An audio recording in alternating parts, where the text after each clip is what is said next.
October 30th, 1985. Groundbreaking ceremonies at Serendip, Inc. And the dream of science wizard Austin James is on the road to reality. Laboratories, machine shops, test sites. No expense is spared in the creation of the world's most advanced science service center. Serendip opens its doors to the world. Chief Executive Howard Millhouse. There's no doubt in my mind that Serendip is an idea whose time has come. We have at our disposal the greatest scientific mind of the century, Austin James. People from all over the world are going to come here to have him solve their scientific problems. The man's a genius. I wish he could be here with us today. Some sort of major scientific breakthrough going on. But that's the kind of guy he is. Dedicated. Can't wait to get started.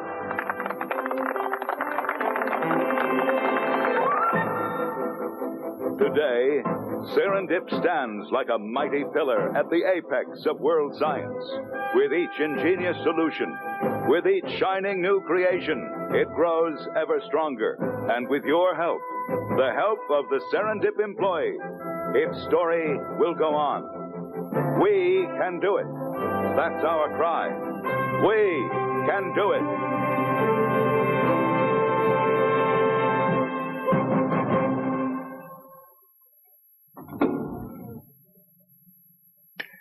This way, please.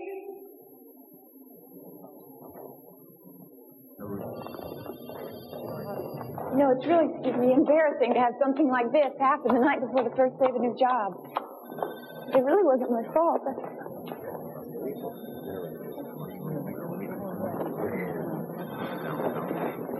Good luck.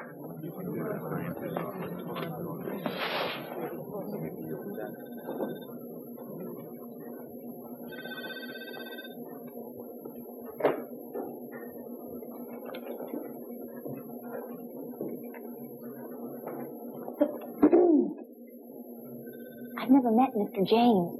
What's he like? It isn't my job to gossip about senior members of the company.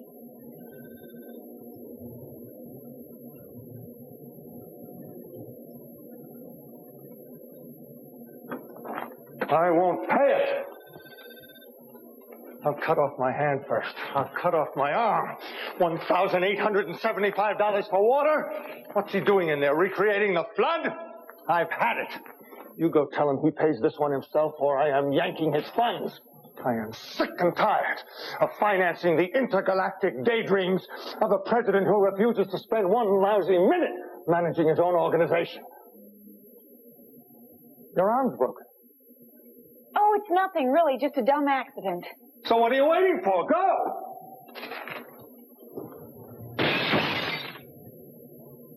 Forget that. Go! And don't let him fire you.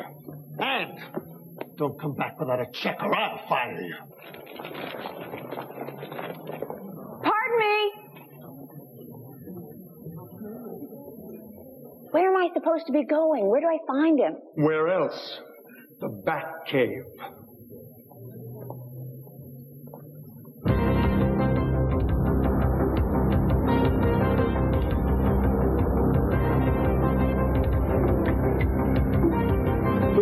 It? Yep. God. Thanks. Keep the change. Thanks.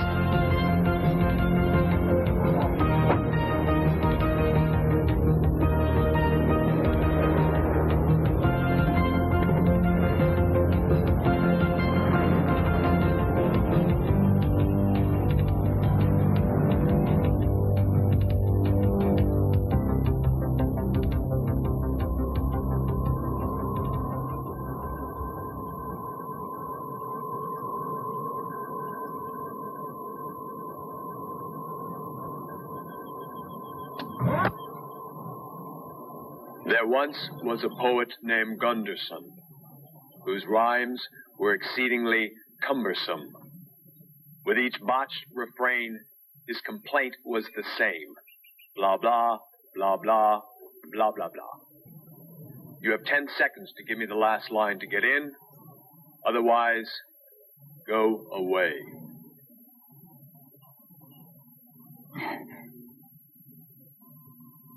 How do I get into these situations?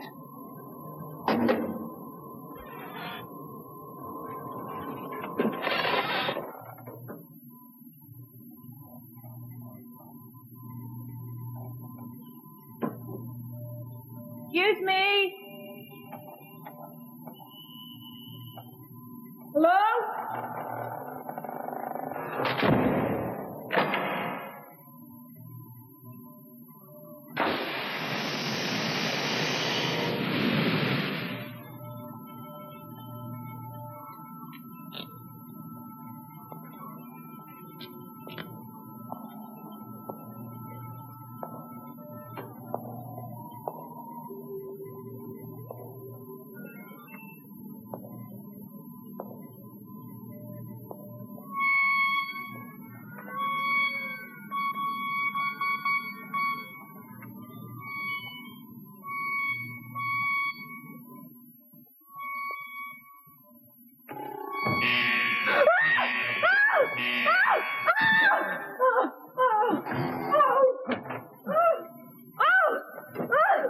How did you get in here? Me? I finished the limerick at the door. That's impossible. Nobody can finish it. It's too idiosyncratic. It doesn't even rhyme. I made it. Go out. Right here. You came in just as the cleaner the driver was giving me the purple soldering iron. You're not on drugs or anything, are you? Oh, I have fragmented REM cycles. I'm slightly schizophrenic. Is that why you sleep in a tool cabinet? The sensory deprivation thing. Helps me dream. Any messages? Mr. James! My name is Michelle Castle. Mozart. Symphony number 35, D major. I'm your new secretary, Serendip. I'm supposed to give you this. It's a statement from the water company. Mr. Millhouse says that Serendip chooses not to pay it. I'm supposed to get the money from you, or he'll cut off your funds. Why did you leave your last job? Don't tell me. Tell the plant. I needed something more challenging. Lie. There was no room for advancement. Lie. Oh, right! My boss thought I could do my job better naked.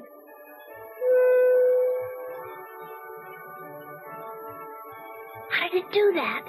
No, I was lying. It didn't. It's just a dumb plant.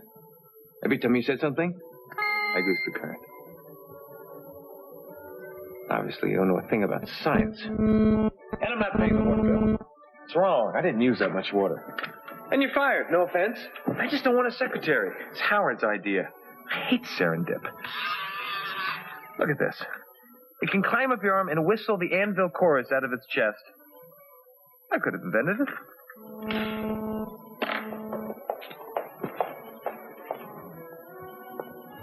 Mr. James, I need this job. Very badly. And I'm not going to let you or anybody else fire me. There's an old saying where I come from. Finish the limerick at the door and you get in free. That means you can't fire me. You can't because I did something you said was impossible. And that makes me somebody special. Don't move.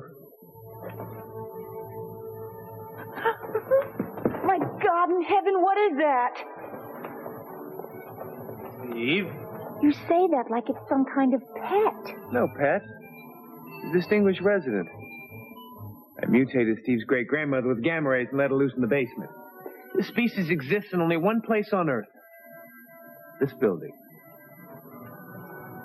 What the hell kind of place is this? Come here. Come here.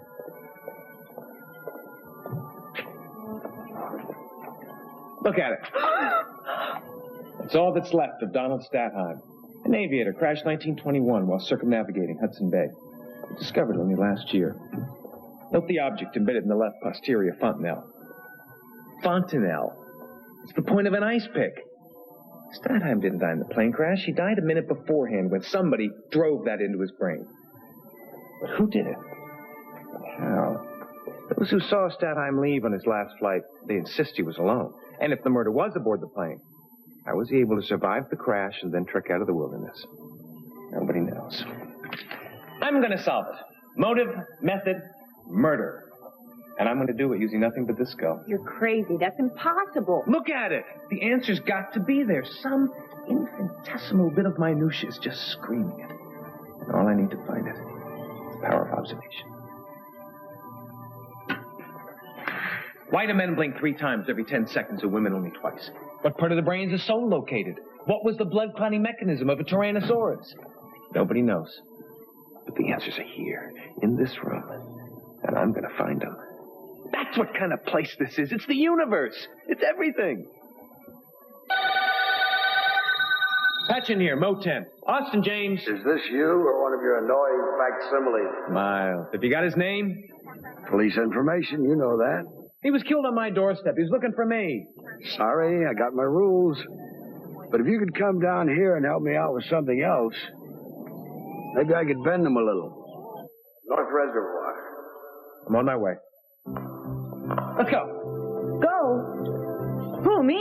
You mean I'm not fired? No, you're right about the door limerick. Even if it was just dumb luck, you got in. I'm obligated.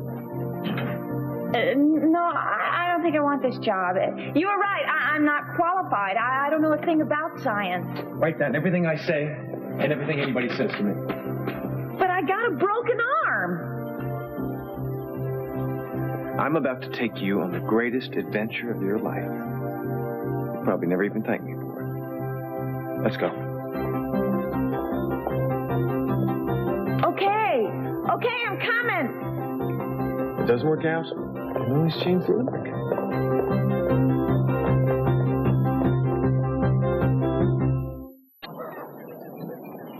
Judith Stevens, female Caucasian, age 48.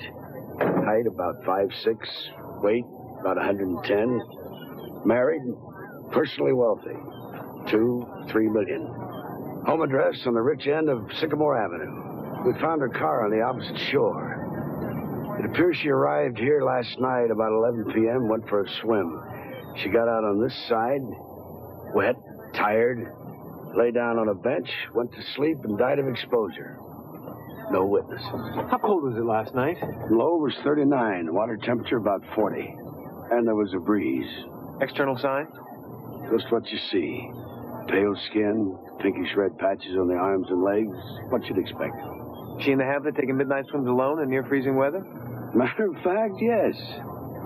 She was on TV. She's one of those eccentrics that goes swimming in the river every New Year's Day, even when it's below zero. Name's Smiljanich, county medical examiner. How'd you break the wing? Dumb accident. Michelle Castle, secretary. Hi. Since when do you have enough common sociability to relate to a secretary? So the perfect candidate for freezes to death on the perfect night for it. What's the mystery? I took her temperature the first thing when I got here. It was 4 degrees below last night's low. Now you tell me how a body can be colder than its environment. When's the autopsy? As soon as I finish with your mystery man. What's his name? David Hofstetter.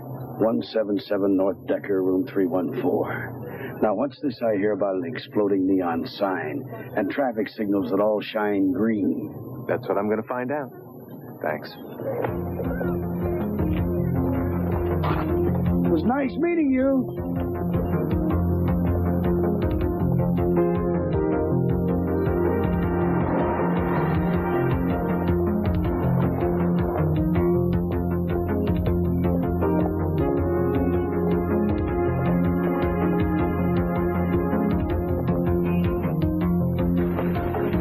This is it.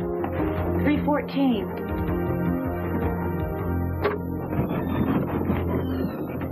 Oh, my God. Fire started in the kitchen.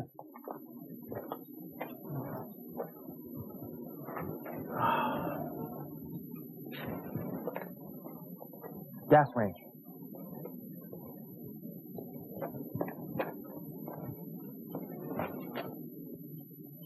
Picture tube exploded.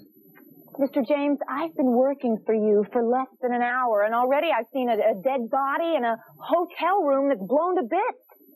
I don't think I want to go any further with this employment. Why was Mrs. Stevens' body 4 degrees colder than its environment? How should I know? It's a physical impossibility, which means she didn't get that way by herself. Somebody helped. Are you saying she was murdered? What are you doing in here? What caused the fire? Who are you? Insurance company? I'm an associate of David Hofstadter's. What caused the fire? It's him. He torched the place last night and run out of here like a lunatic. He did it intentionally? What? Trying to fix a TV set with an 8th grade education. You lawyer? There was no malfunction in this building. It was his fault. What do you mean a malfunction? They mess around with a bunch of wires and gadgets and stuff, and all of a sudden, the whole place just starts going crazy. Yeah, telephone, the lights, a radio. Everything starts whirring around like in a kid's cartoon. And then the television set blew up. And then the stove blows up. And the whole place starts on fire, and he goes running out, and he gets smacked dead by a truck. Now, look, somebody's got to pay for this, you know, and it's going to be me. So what if the building inspector comes by and says this place is clean? They're going to shut me down. You mind if I take a look around? Mister, I want you out of here right now. There goes again.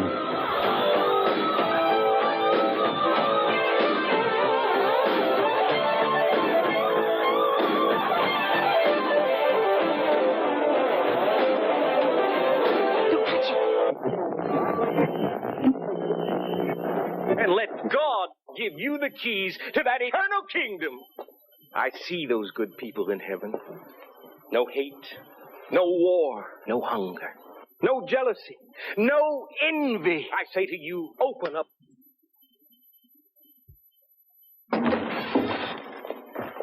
People electrocute themselves trying to fix TV sets all the time. And when it happens, do their radios go crazy along with every other appliance in the house? No. Only a massive electrical disturbance could have caused that. But what caused that disturbance, and how come it affected only David Hofstadter?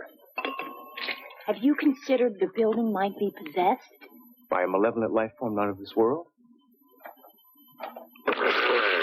No. I'm sure it's something much more earthly. A short circuit, corroded connection, lightning, human error. I just don't know what yet.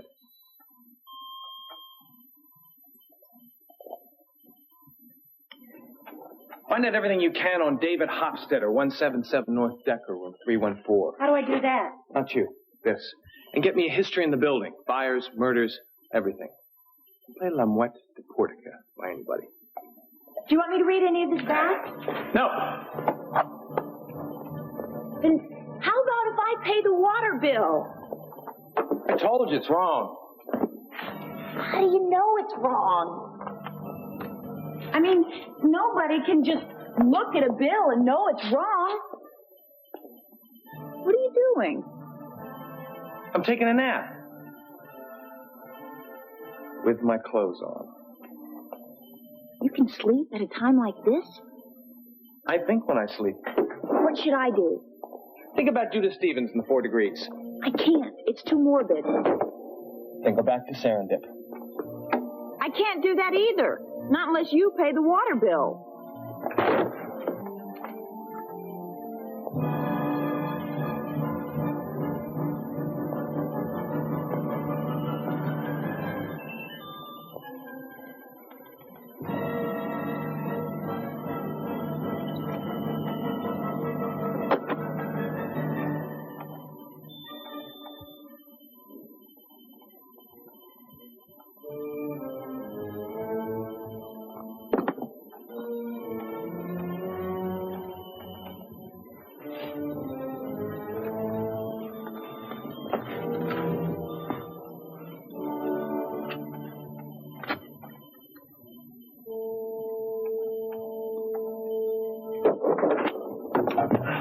I could hear you thinking, like a pile driver.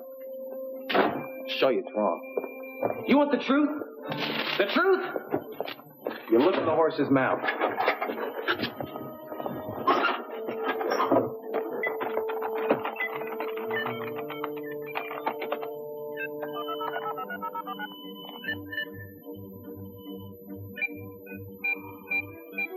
That's city water. You're in their records. James Austin, month in question, meter reading, rate calendar. Now I activate the billing equation. Something's wrong. They changed the equation. What kind of math is that? Why can't you just admit the bill is right? Day 1. Washed rock sample. Now what are you doing? I'm making a record of the water I used for that month. 201 cubic feet. You mean from memory? It's impossible. Nobody can do that. I can. Brush teeth. 2 cubic feet, 2 1/2 cubic inches. Austin James, master of space and time. Hello, Austin James.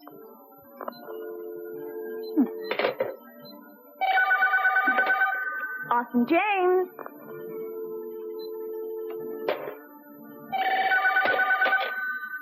Try another wrong number, jerk. I'd love to, but I'm stuck with this one. Miles, sorry. What have you got? Well, come see for yourself. And bring your secretary. I want to write something sexist on her cast. We're on our way. Grab your notebook. It's full. Write smaller.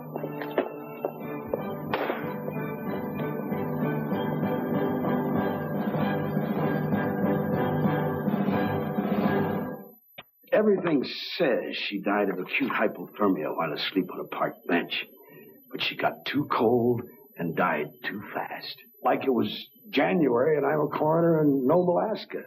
I have a theory. Maybe your thermometer was broken. I used 3. What's the judgment on David Hofstetter? He was hit and killed by a truck after a non-lethal shock from a television set. That's it.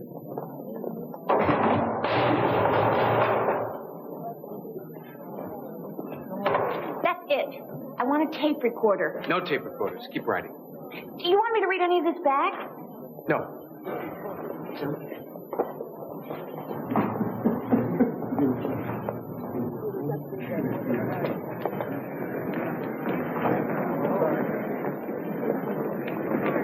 It's William Stevens, husband of the deceased. He ID'd the body. Poor man. He's a lot younger than her. What?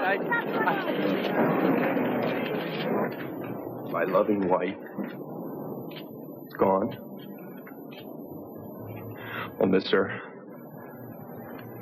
very much. Where was he when it happened? Oh, he called the police this morning when he realized she hadn't come back. Separate bedrooms. Does he get her money? How would I know? What about her house? Have you taken a look there? Why would I want to do that? That's where she was last seen alive, right? Tested high compression rotary steam engine, 144 cubic. Shouldn't you be thinking about Mrs. Stevens or David Hofstetter instead of that? I am thinking about them. I haven't quit. I can think of name 3 subjects at once. 13 cubic feet, 6 inches. It just so happens I know what happened to Mrs. Stevens. Okay, a little strange, but you asked for it. I've heard of freak hailstorms. Well, there was this sudden freak hailstorm, and she was asleep, and it covered her with ice. The ice melted before she did. No evidence. That much hair would left marks on the body. You're getting more original, though. Oh, so 13 martini glasses, 9 3/4 inches. There! I was right. City Water overcharged me. Yeah? How much? $2.45. Give or take $2.40. 5 cents? You're telling me that out of $1,875, they overcharged you by 5 cents? Doesn't that indicate to you that maybe it's your calculations that are a little off? No, I'm right. They're wrong. Drive. But you could have a leak somewhere, a dripping faucet. No. I compensated for that. Let's go. But nobody in their right mind is going to waste time fighting an overcharge of 5 cents. Exactly. What do you mean exactly? The billing equation. When I tried to get in the records, I couldn't read it. It's something totally new. I've got to get back in those records. Move it. I get it now. You can't help yourself. This goes on all the time, doesn't it? You don't ever stop.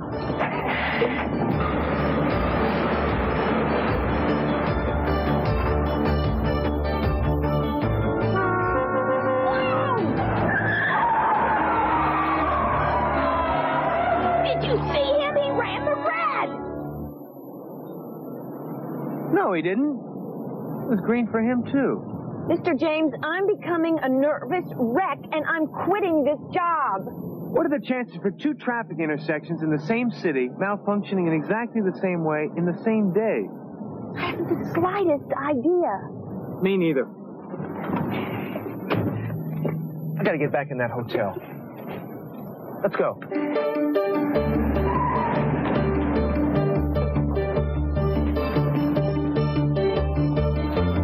Guess that's that.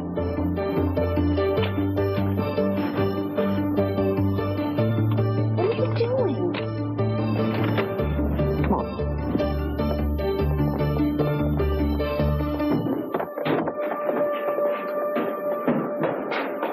What are you looking for? I wish I knew. I'm like a doctor trying to diagnose a disease he's never seen before.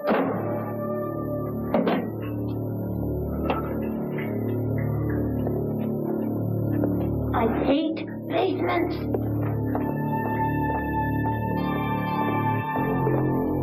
When I was a little girl, my grandmother used to tell me that the souls of lost children wandered endlessly in people's basements. Pretty dumb, huh? Yep. You don't believe in other realities, do you? Nope. Only those that are self-induced. But science doesn't know everything. Suppose there's some unrecorded phenomenon that periodically connects this reality plane with another reality plane, causing all those unexplained things like ghosts and UFOs and radios that go on by themselves. This is interesting. Could go out to the street in the main trunk. Admit it. There could be things out there completely beyond anyone's understanding. I can name you one. Murder. I've never understood it for a second. You're not going in there, are you? You stay here. It goes a ways. I'll meet you back at the car. Just keep talking. I'll know if anything happens to you.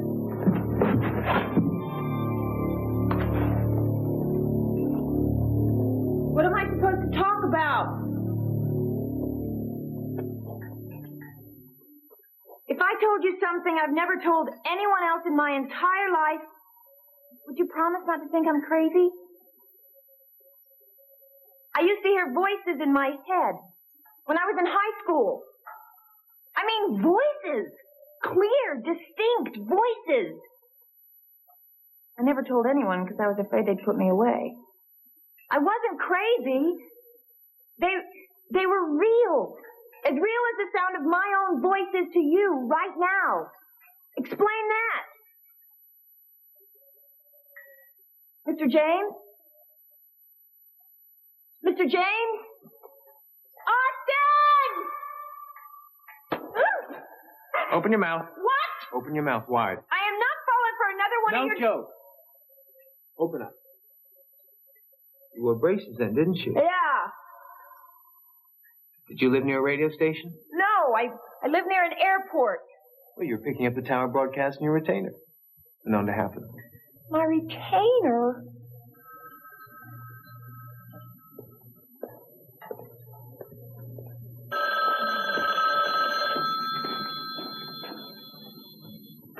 Hello? Oh, who is it?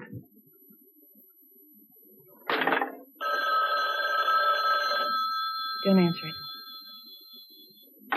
I just heard a joke about your sister. Want to hear it? Mr. No Voice again. How did you know we were here?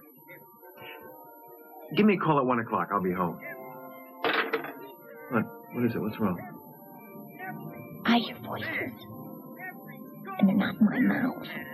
Every man who believes he is in heaven.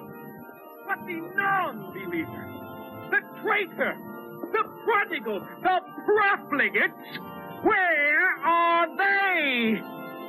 Judas, scraping his hands on the charred walls of hell, trying to get the blood off. Picture it, my friends. Picture the sinner in his natural lair, the animal lost in the fires of hell. Now tell me this place isn't haunted. I'm out of here. Listen. My loving wife is gone. I shall miss her His voice is too high. very much. He's talking too fast. The energy spectrum's too constant. Sounds perfectly fine to me. People expressing honest grief talk in a low voice. They talk slowly. What do you use for a heart? A pocket calculator? Give the man a break. Did Barbara Stanwyck make you cry in Stella Dallas? Yeah? She was acting too. Take it to My Wife Is Gone and play it 1/10 of a second beats.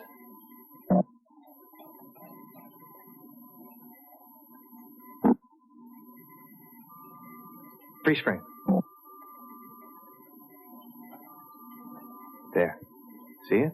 Partial shrug, head slightly to one side. That's body language for a lie. He doesn't give a damn his wife is gone. A micro-expression. A full-face emotional response compressed to 1/20th of a second. The unconscious mind in action. What are you saying? He murdered her? I'm saying he's lying about missing her. He doesn't really care she's dead. You can't presume somebody's guilt by the way they blink their eyes. Didn't I know you were lying about your last job? I saw it in your face. What the hell kind of human being are you? When I was 8 years old, I took up all my clothes and painted myself blue. Then I climbed up on the roof of the house. I placed both thumbs in the base of a lightning rod and faced the electromagnetic North Pole. Why? Why did I do it?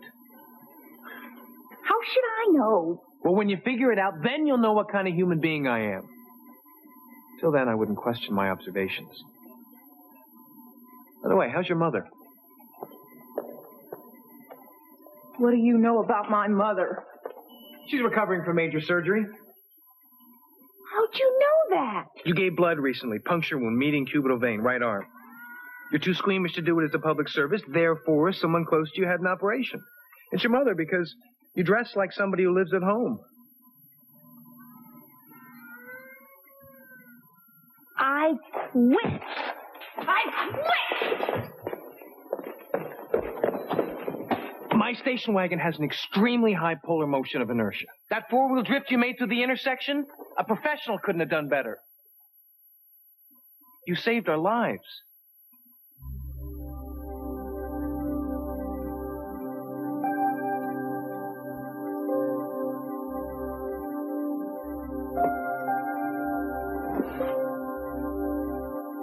My mother's fine.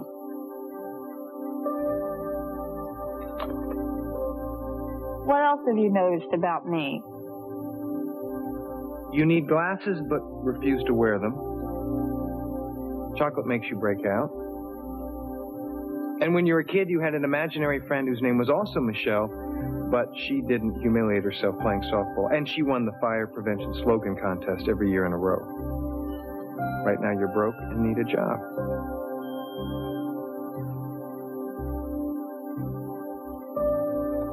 Why do you enjoy tormenting people so much?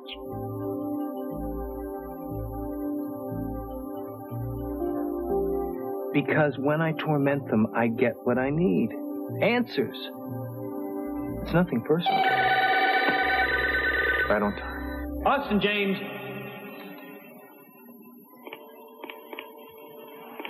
Ultra-sensitive audio recorder. Whoever it is, we're getting him on this. Respiration, heartbeat, even the sound of him digesting food. He doesn't even need to talk. What good is hearing him digest food?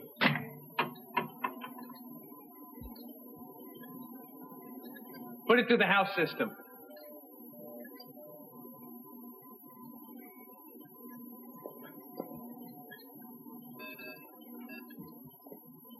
Well, we knew he didn't talk.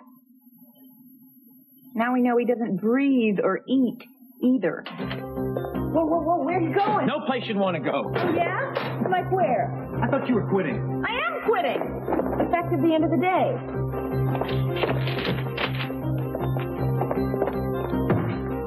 I'm coming with you, whether I want to or not. What about David Hofstadter? David Hofstadter.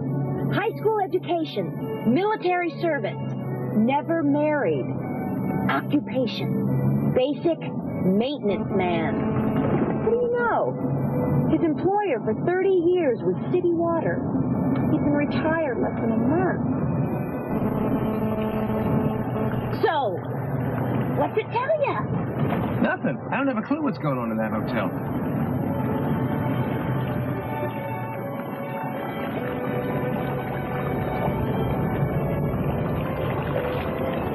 Where are we? Let's go.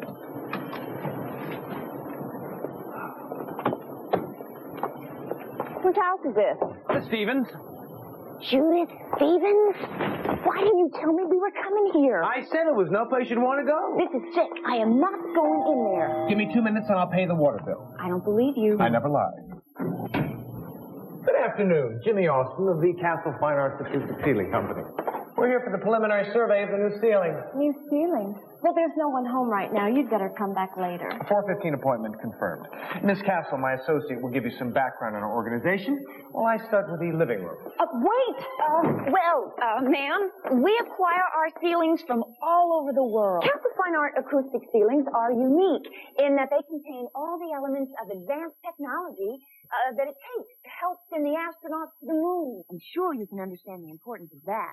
You can't have a good space capsule without a good acoustic ceiling. Very true. This country is still decades behind Europe as far as acoustical performance goes. You can't go up there. We're still far ahead of Russia. Take, for example, the ceiling right over our head. Good example of the post-war anti-scorbutic school plastering. But times have changed. Today's ceilings are more than just functional. They're extensions of our personality. They're monuments to our age-old struggle to defeat the verisimilitudes of outrageous fortune. Miss Castle, I think we need a color test in the kitchen with the sample. A color test? In the kitchen with the sample. A color test is absolutely essential, and it enables us to determine the proper ceiling environment. My associate, Miss Castle, will tell you why. Yes, a test is absolutely essential. And in order to get a proper color test, you must first unwrap the sample.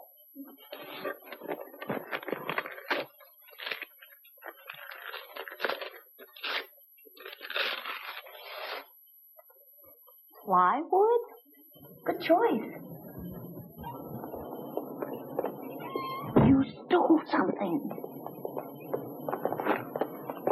I knew it. I can't believe it. You want to find out something about somebody? Look in their dirt. List, sonata in B minor.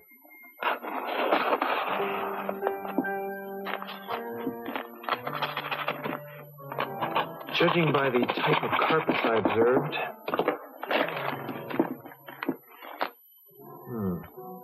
the top strata is the living room, strata below it, the dining room, and the strata below it, both bedrooms and the hall. More rug fibers, more soot. Hold it. Looks like a rose petal. It is a rose petal. Somebody cut an entire bouquet into little pieces. Why would anyone do that? This looks perfect. Even a sharp knife would have left a serrated cut. If you could just tell me where your checkbook is. Why? The water bill, you said you'd pay. I will. After it's been fixed. I thought you never lied. I don't. It's just that sometimes I withhold the qualifiers. For somebody who says facts are all that count in this world, Mr. Jimmy Austin, you're the most deceitful person I know. I once determined there are 49 different ways for human beings to misrepresent the truth. I only use 6. That's way below the national average of 32. There you go, reducing everything to numbers again. I suppose when you see a beautiful sunset or fall in love, you can't wait to write it down in an equation. I take that back. I'm sure falling in love is not on your list of scientific priorities. I spent 10 years designing a prosthetic device so people without legs could walk. Maybe you and I just don't have the same definition of love.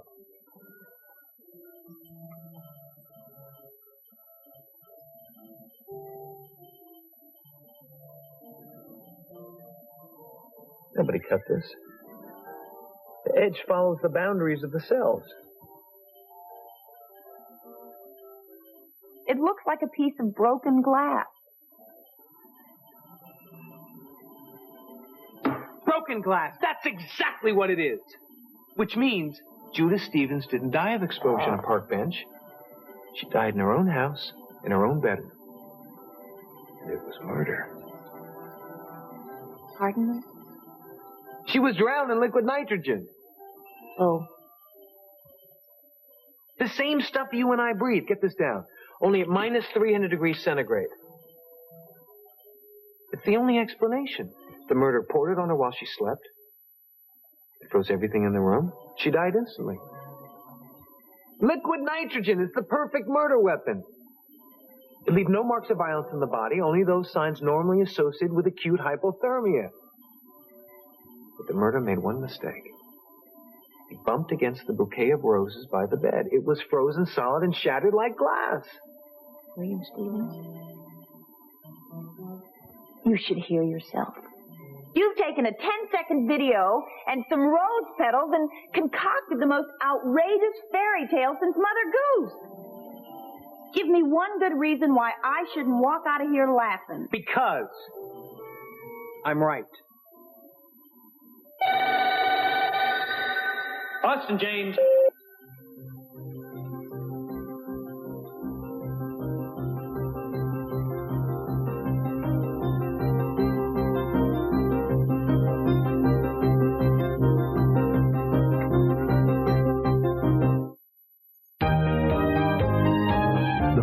Of aliens, the magic of Houdini, the miracles of angels. Now the real stories and events are explained in a thrilling original series, Mysteries, Magic, and Miracles, hosted by Patrick McNee. Coming up next.